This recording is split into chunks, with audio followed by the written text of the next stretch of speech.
The New York Islanders are being forced to make an impossible decision when it comes to selecting the next general manager of the franchise. That's even though there are several very highly qualified candidates who are interested in the role, which we're going to break down on this episode of Islanders Digest. There simply is not a lot of time for the New York Islanders to make this very important decision. There are a lot of key dates coming in the NHL. I mean, as we speak, coaches are being relieved of their duties and made available. On top of that, the draft is coming up. Following that, there is going to be free agency, and the Islanders have a lot of contracts they need to extend before then, and none of that can be done until the Islanders find their next GM. We're going to break that all down in this episode of Islanders Digest, but before we get into that, be sure to subscribe to the channel. Be one of our first 100 subscribers. If you're an Islander fan and you want more Islanders content just like this, I mean, I just talked about all those key dates that are coming up. You're going to want updates on all that. You're going to get that all on the channel, so be sure to subscribe. Now let's get right into the topic and really talk about some of the candidates who are going to be a good fit for the New York Islanders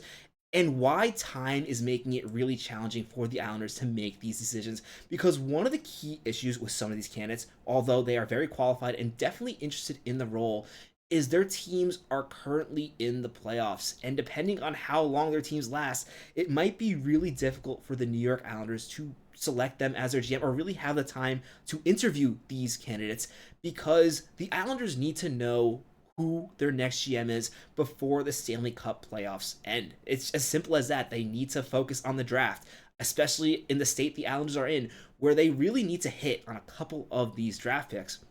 They need to have a plan in place by then, which is why it's going to be a little challenging, especially if these teams go a little longer in the NHL playoffs. With that, let's really talk about some of these candidates. This is from an article by NYI Hockey Now.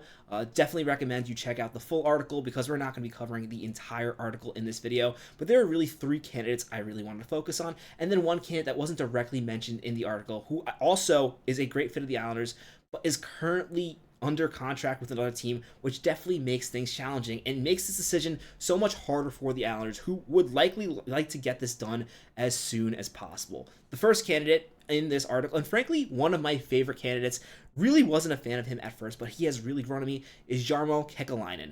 Now, Kekalainen is the formal general manager of the Columbus Blue Jackets. Now, I know after saying that, a lot of you are already rolling your eyes. The Columbus Blue Jackets have not been a very competitive team, and while he is the former GM, he was the GM for a long time. Before that, spending some time in the personnel of the Ottawa Senators. He's been around the league for a long time. I know a lot of people want a younger GM, but I will emphasize when it comes to Kekalainen, he does seem to have a younger philosophy of the game. And I've been really emphasizing with some of these videos, the new GM doesn't necessarily have to be a young person. Kekalainen is 58, I believe, not a young guy, but he does think the game in the younger way. And one thing I really like about him is how he really focuses on building teams around the draft. He's made several stellar draft picks, including Zach Werenski.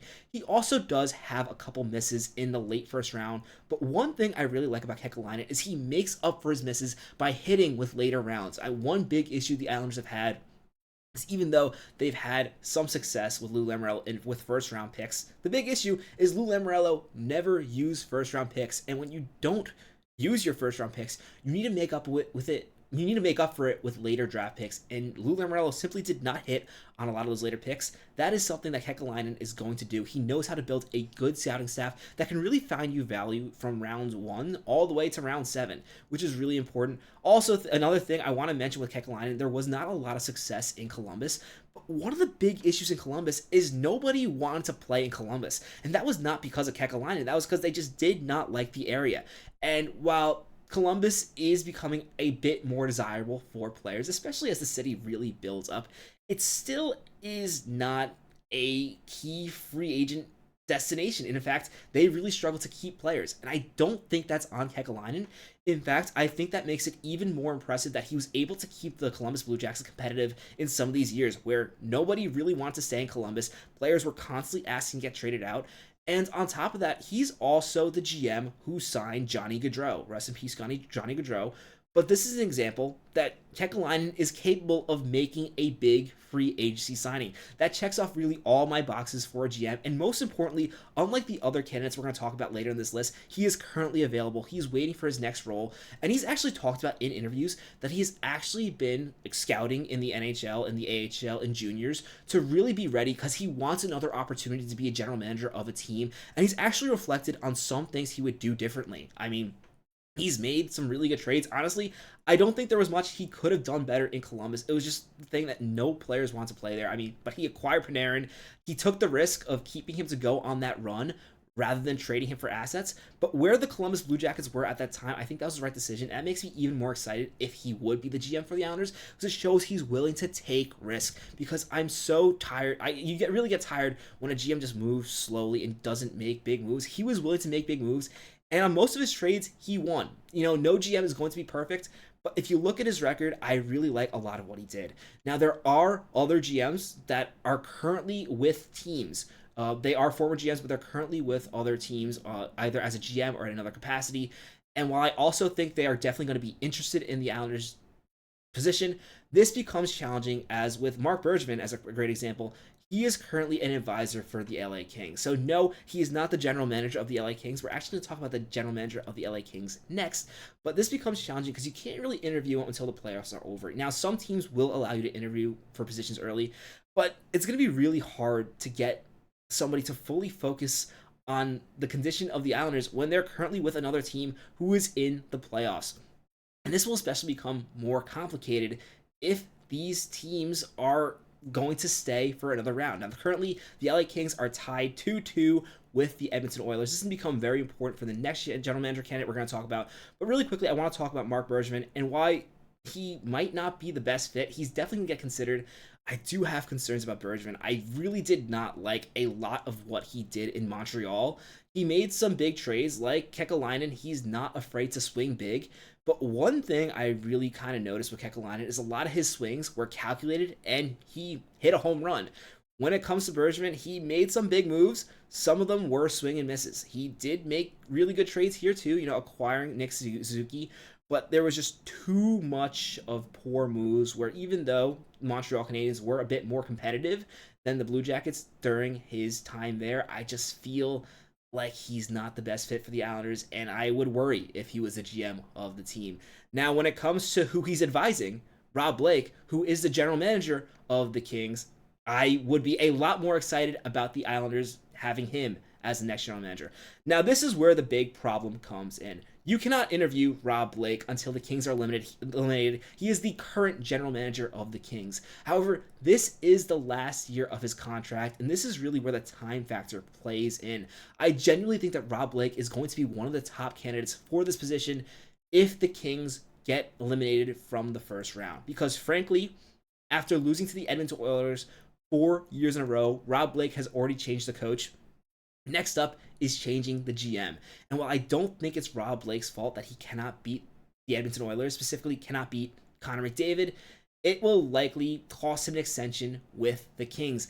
And even though, he has not gotten past the first round, I think this is another really great candidate to be the GM of the New York Islanders. I mean, he won the Stanley Cup as an assistant GM in 2017, and he's really been, 2014 is when he won the Stanley Cup with them. He became the GM in 2017, and really he's made a lot of really good draft choices for the Kings. If you look at this younger core they have, I mean, Quinton Byfield was a really early pick, but Kevin Fiala was a really good trade. I would think one of his best draft choices is Gabriel Velarde in a draft where there were a ton of busts. He seems to have found a really effective NHL player. And that was also a pick used in the middle where the Islanders currently are. So definitely a lot of value there. Also, this is a GM who is prepared for the draft because he has a first round pick. So while the Kings are focused on the Stanley Cup playoffs, they do have picks. They're definitely focused on scouting as well. And it's good to have someone who is up to date on what is going on because they're going to need someone who's up to speed right away. However, again, the issue is I don't think the Kings move on from Blake if the LA Kings win this round. Now, it's looking a bit questionable after the Kings looked absolutely dominant in the first two games. Definitely not a guarantee they move on, but if the Kings do win a round and there's a question on whether or not they're going to keep Blake still, I don't know if the Islanders can wait another round. They really have to get these interviews through. They can wait till the end of the first round to get some of their candidates available, but if there's going to be another round, I think the Islanders have to move on because this is a decision that has to be made quickly. Like I said, there's a lot to do, especially with the Islanders who are hoping to right this ship relatively quickly. Now, finally, I also want to mention another candidate who a lot of people are really excited about, and that is Mathieu Darche. He was not mentioned in the article, but he has been talked around a lot as he's a current assistant GM of the Tampa Bay Lightning, and people, when they talk about Darche, it's not if he's going to get a chance to be a general manager, it's when. And I think he would be a great fit with the Islanders. But as Stefan Rosner talks about in his article, there is a lot of concern on whether or not the Lightning are going to advance around. Because if the Lightning advance around, it might be more difficult to interview Darche.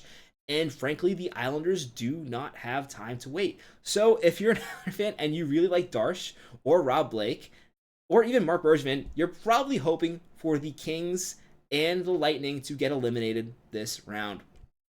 A lot of interesting candidates. Let me know in the comments who you think should be the next general manager of the New York Islanders. Do you want one of the four candidates that we talked about in this video, or do you want someone else entirely? I'd love to know your thoughts in the comments. As always, if you haven't already, be sure to subscribe to the channel. What are you waiting for? My name is Patrick Nilan. This is Islanders Digest. Let's go, Islanders.